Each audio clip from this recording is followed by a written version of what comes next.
교과서에 충실한 교과 토의 여디디아의 교충교토 시간입니다. 여러분 안녕하십니까? 오늘은 제12과 하늘의 밀처럼 죽음이라는 제목으로 하나님 말씀을 함께 연구하겠습니다. 교과서와 성경책을 준비해 주시고 성경 연구 범위 본문을 꼭 읽어 주시기 바랍니다. 연구 범위는요, 빌립보서 2장 5절에서 9절, 로마서 12장 1절 2절, 사무엘상 2장 12절부터 3장 18절까지고요. 사무엘상 13장 1절에서 14절, 스가랴 4장 1절에서 14절에 있는 말씀입니다. 성경 본문을 꼭 읽어주시기 바랍니다. 기억절입니다. 내가 진실로 진실로 너희에게 이르노니 한 알의 밀이 땅에 떨어져 죽지 아니하면 한 알 그대로 있고 죽으면 많은 열매를 맺느니라. 요한복음 12장 24절에 있는 말씀입니다. 기억절 노래 들으시고 이어서 말씀 연구를 진행하겠습니다. 3기 12과 내가 진실로 진실로 너희에게 이르노니 한 알의 밀이 땅에 떨어져 죽지 아니하면 한 알 그대로 있고 죽으면 많은 열매를 맺느니라. 요한복음 12장 24절.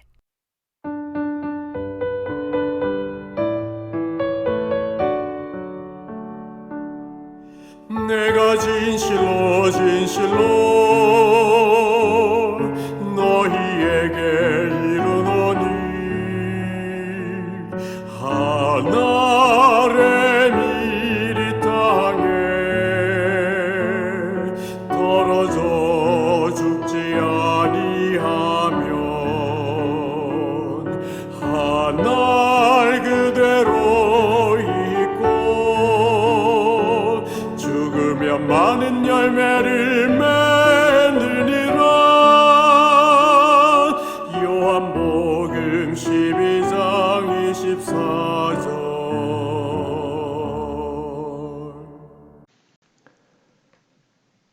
9월 11일 일요일입니다. 제목은 섬김을 위한 복종입니다.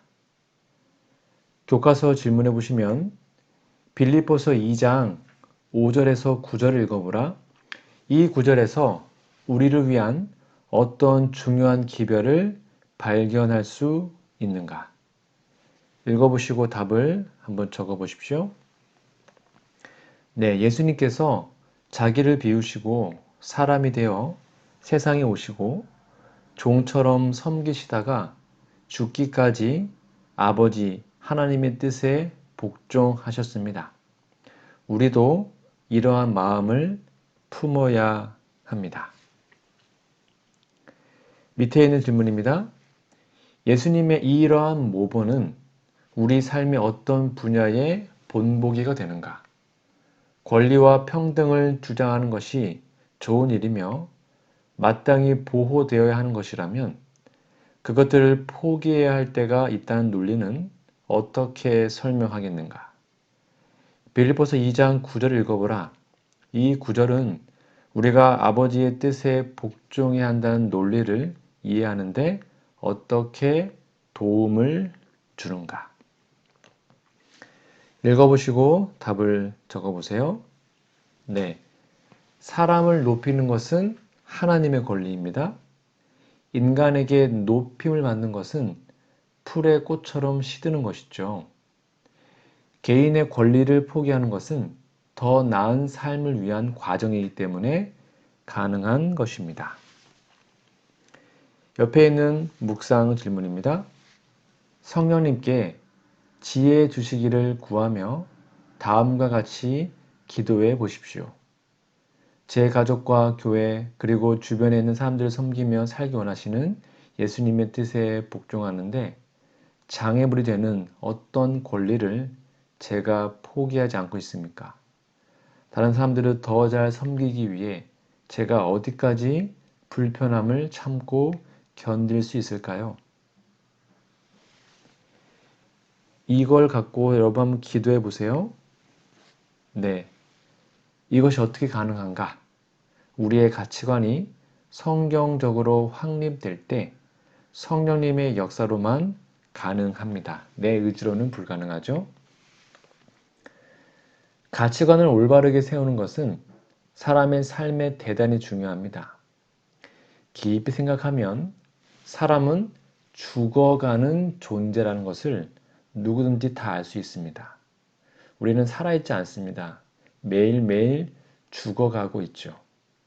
죽으면 끝나는 인생을 위해 죽어가는 모든 시간을 욕심과 이기심과 야망을 만족하기 위해서 투쟁으로 보냅니다.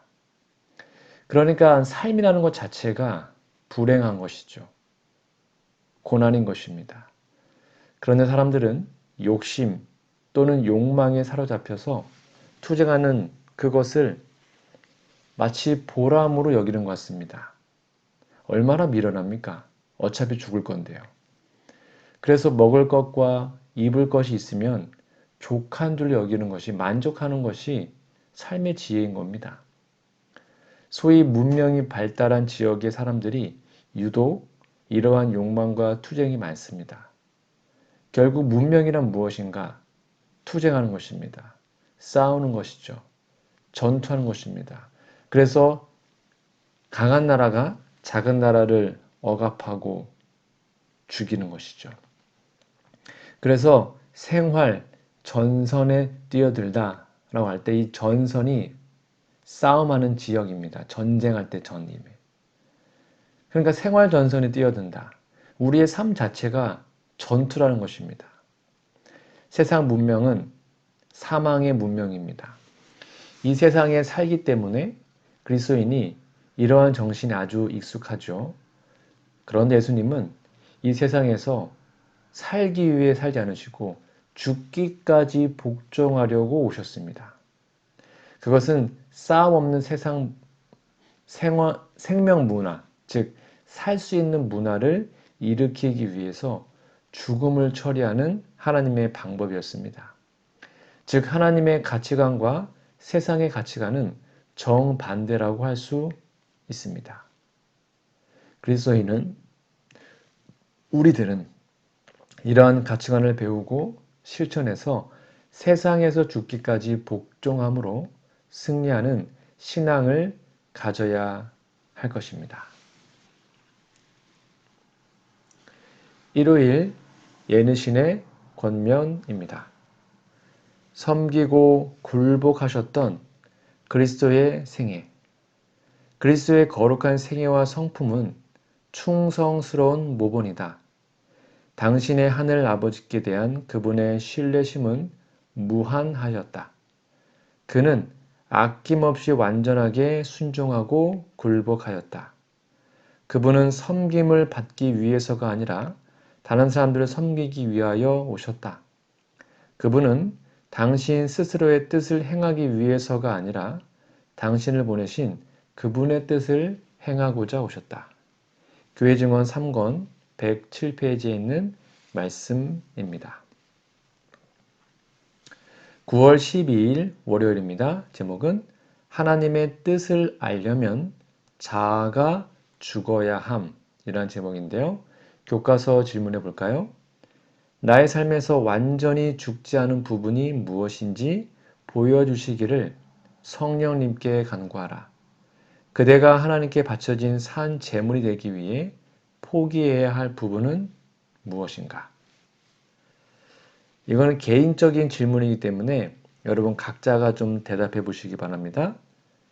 핵심은 우리의 자아가 주님께 굴복해야 합니다.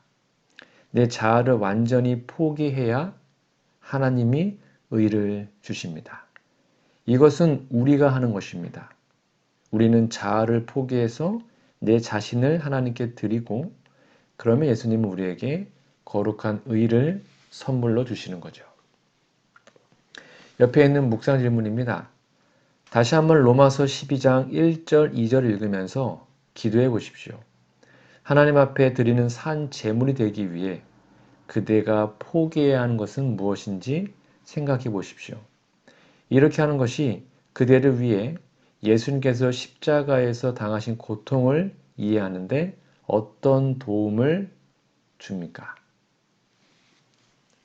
정답이 뭘까요? 네, 우리가 포기해야 하는 것은 자아입니다. 주님 안에서 죽어야 합니다. 예수님은 자기를 부인하고 나를 따르라고 말씀하셨죠. 예수님은 자기 십자가를 지라고 명령하십니다. 그러나 성경을 보면 자아를 올바르게 세우라라고 하셨습니다. 무슨 말인가 하면 마태복음 7장 12절에 보면 그러므로 무엇이든지 남에게 대접을 받고자 하는 대로 너희도 남을 대접하라. 이것이 율법이요 선지자니라 라고 말씀하셨습니다. 이 말씀을 남을 대접하라라는 단어에 강조하는 것도 맞습니다. 그러나 자세히 보면 남에게 대접을 받고자 하는 대로라고 하셨습니다. 즉 대접을 받고자 하는 존재가 누군가를 별로 생각하지 않으면 안 됩니다. 즉 남에게 대접을 받고자 하는 게 바로 뭡니까? 나예요. 나 자신이죠. 그러니까 남에게 대접을 받고자 하는 내가 없으면 남을 대접하는 나도 없죠. 그래서 마태복음 16장 26절에는 사람이 만일 온 천하를 얻고도 제 목숨을 잃으면 무엇이 유익하리요? 사람이 무엇을 주고 제 목숨과 바꾸겠느냐라고 말씀하셨습니다. 즉 우리가 잃어버리지 말아야 할 것은 우리의 목숨입니다. 그것이 곧 내 자신이죠. 마태복음 22장 39절에도 둘째도 그와 같으니 내 이웃을 내 자신같이 사랑하라고 했습니다. 이 크고 둘째 되는 계명도 자신을 사랑할 줄 알아야 이웃을 자기 자신같이 사랑할 수 있어요. 그렇죠?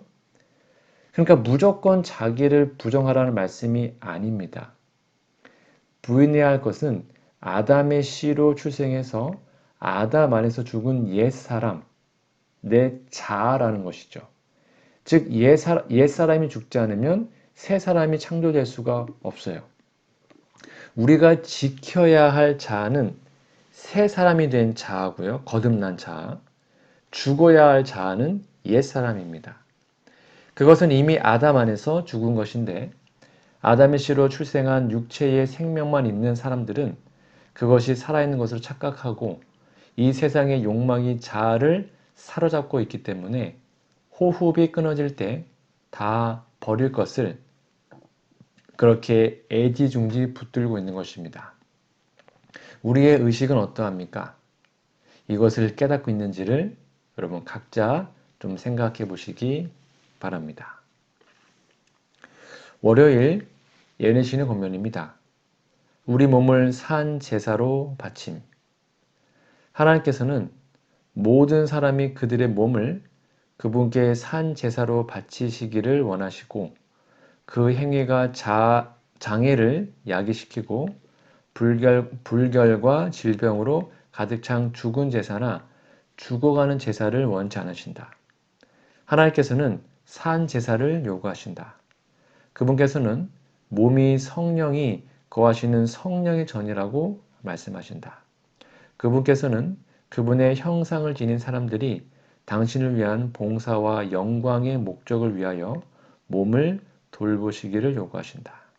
교회 증언 2권 70페이지에 있는 말씀입니다. 9월 13일 화요일입니다. 제목은 듣고자 하는 마음.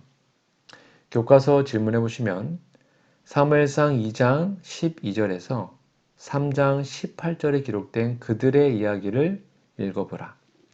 하나님의 말씀을 듣는 자와 듣지 못하는 자들 사이에 어떤 차이점이 있었는가? 각각 꼭 읽어보시고 답을 적어보세요. 엘리와 그의 아들들의 마음은 이기심과 악한 육적인 욕망이 점령하고 있었죠.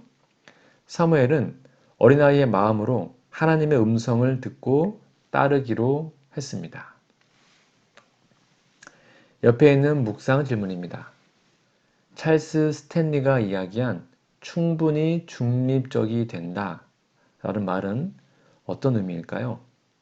그대와 하나님 사이의 관계를 생각해 볼 때 그대로 하여금 충분히 중립적이 되어 그분의 음성을 들을 뿐만 아니라 마침내 순종하게 하는 것을 가로막는 것은 무엇입니까? 한번 답을 적어 보시기 바랍니다. 네, 저는 개인적으로 하나님과 나 사이의 중립지대는 없다고 생각합니다. 증언의 말씀에도 그런 말씀이 있죠. 여러분의 각자의 또 개인적인 답을 좀 적어 보시면 좋겠습니다. 우리 중 아무도 중립적 위치에 설 수는 없습니다. 우리는 하나님의 편이든지 아니면 사단의 편입니다. 우리의 역량은 주님을 위하거나 반대하는 것 중에 하나가 되기 때문입니다. 우리는 그리스도를 위한 활동적인 매체가 되거나 아니면 원수의 활동적인 매개체가 됩니다. 우리는 예수님과 함께 모으거나 흩어버리는 자가 됩니다. 진정한 계심은 근본적인 변화인데요. 마음의 흐름과 정서의 경향 자체가 바뀌어야 하며 생애는 그리스도 안에서 다시 새롭게 되어야 합니다. 사람 사이에서 어떠한 결정을 할 때 중립적인 입장을 취할 수 있을 것입니다. 그러나 대쟁투에서 하나님의 편과 그 반대편, 사단의 편에 관해서는 중립적인 입장이 없어요. 모 아니면 도입니다. 예수님 편에 있든지 사단 편에 있든지. 예수님 편에 있지 않는 것은 곧 사단 편에 있는 것입니다. 사람은 아담의 씨로 태어날 때부터 사단 편에 있는 자로 태어나죠. 그러한 사람들이 예수님을 받아들일 때 흑암의 권세에서 사랑의 아들의 나라, 즉 하나님께로 신분이 바뀌는 것입니다. 이렇게 옮기지 않으면 그는 사단에게 속한 자로 있는 것이죠.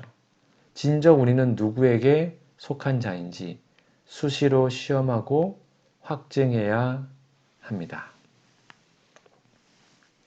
화요일 예언신의 권면입니다. 사무엘에게 말씀하신 하나님. 죄악이 난무하는 중에도 아이 사무엘은 하나님께 충실하였으므로 그가 지극히 높으신 하나님의 선지자로서 엘리의 집에 정죄의 기별을 전달할 사명을 받았다. 여호와께서는 백발 노인인 당신의 택하신 종을 버리시고 한 아이로 더불어 교통하셨다.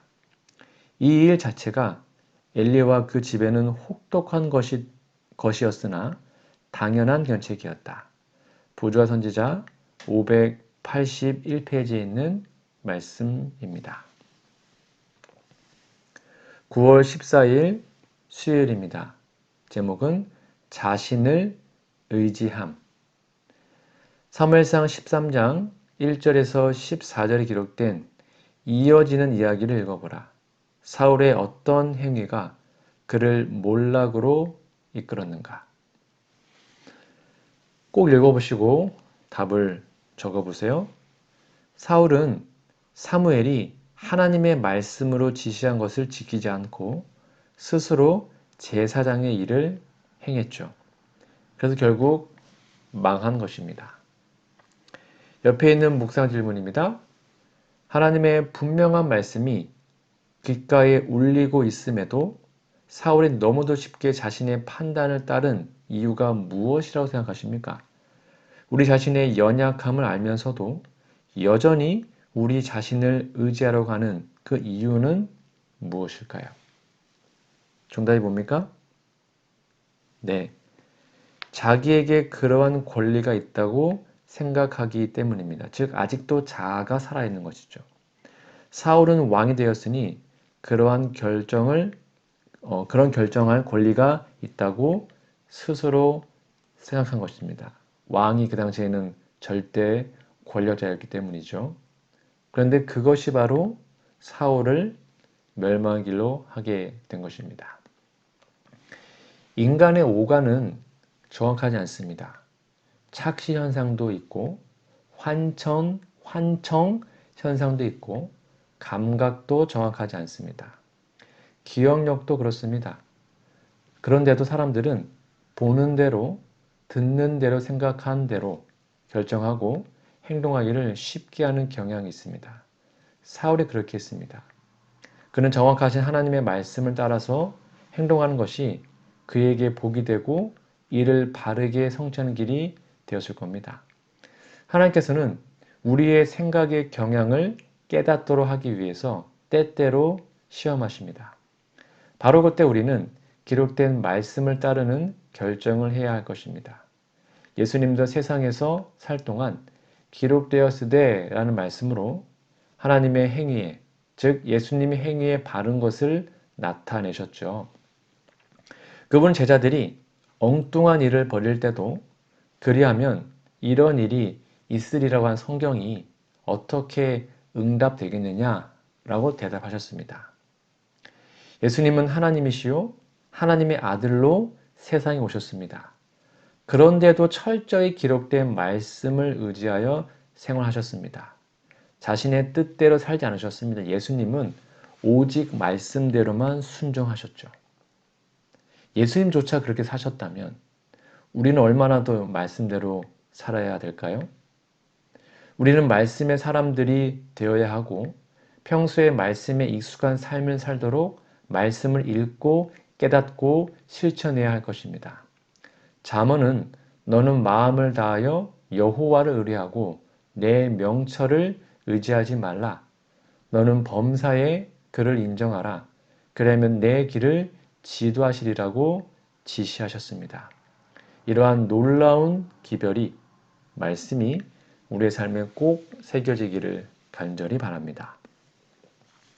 수요일 예능신의 고민입니다. 인간보다 하나님을 의지해야 함. 만약 우리가 오로지 헌신적이요 영적인 마음을 가지고 자기 자신들을 의지하기보다는 하나님을 의지할 것 같으면 우리가 지금껏 목격한 것보다 훨씬 더 큰 번영이 있게 될 것이다. 그러나 겸손히 의지하는 마음과 하나님을 완전히 신뢰하는 일이 이처럼 결정적으로 부족한 이상 우리는 아무것도 확신할 수 없다. 교회 중은 5권 555페이지에 있는 말씀입니다. 9월 15일 목요일입니다. 대체물들. 목요일은 교과서 질문이 없어요. 바로 옆에 있는 묵상 질문으로 넘어가 보도록 하겠습니다. 스가랴 4장에 나오는 기별을 읽어보십시오. 스가랴 4장 6절에서 하나님께서 하신 말씀의 의미는 무엇입니까? 성령님의 도우심이 성전 중건에 어떤 영향을 미쳤습니까? 4장 6절 좀 읽어보세요. 네, 이는 힘으로 되지 아니하며 능력으로 되지 아니하고 오직 나의 영으로 되느니라. 이 말씀은 하나님의 일을 이루시는 분은 성령이심을 가르쳐 줍니다. 사람은 세상에 사는데 환경이 성경적이지 않습니다. 성경은 세상을 어두움의 세상이라고 했습니다. 어두워서 어디서 무슨 일이 벌어지는지 가늠하기가 쉽지 않습니다. 진정한 그리스도인이 살지 못하게 딱 알맞는 세상이죠. 그래서 세상 삶의 편의를 위해서 기록된 말씀에서 떠난 경우가 참 많이 있습니다.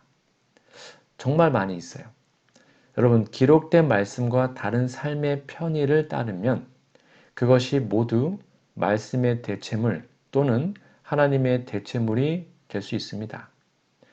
우상이 다른 데 있는 것이 아닙니다. 이것이 우상이 됩니다. 오늘날 우리는 스마트폰과 컴퓨터, TV 등등이 대체물로 자리를 차지할 수 있습니다. 그래서 우리가 주의하고 주의해야 할 것입니다. 성경이 가르치는 대로 믿음이 있는가 자기를 점검하는 일을 자주 해야 할 것입니다. 매일 매순간 해야 하는 일이 아닐까요? 기록된 말씀 밖으로 넘어가지 말라고 한 성경의 경고를 항상 숙고하는 우리 모두가 되기를 간절히 소망합니다. 목요일 예언의 권면입니다. 시련과 연단을 통해 승리할 수 있음. 하나님께서는 사람들이 시련을 받게 하신다. 그분은 그들을 좌우해서 시험하여 교육과 훈련과 연단을 받게 하신다. 우리의 구속주, 인류의 대표자요, 머리이신 예수께서는 이 시험하는 과정을 견디셨다. 그분은 자신 때문에서가 아니라 우리의 죄 때문에 고통을 당하셨다. 그러므로 오늘날 우리는 승리자의 공로를 의지함으로 그분의 이름으로 승리자가 될 수 있다. 교회 증언 4권 86페이지에 있는 말씀이었습니다. 네, 오늘 저는 제12과 한 알의 밀처럼 죽음이라는 제목으로 함께 말씀을 나눴는데요. 여러분 연구 범위 성경 본문을 꼭 읽어주시고 기억절도 외워주시면 감사하겠습니다.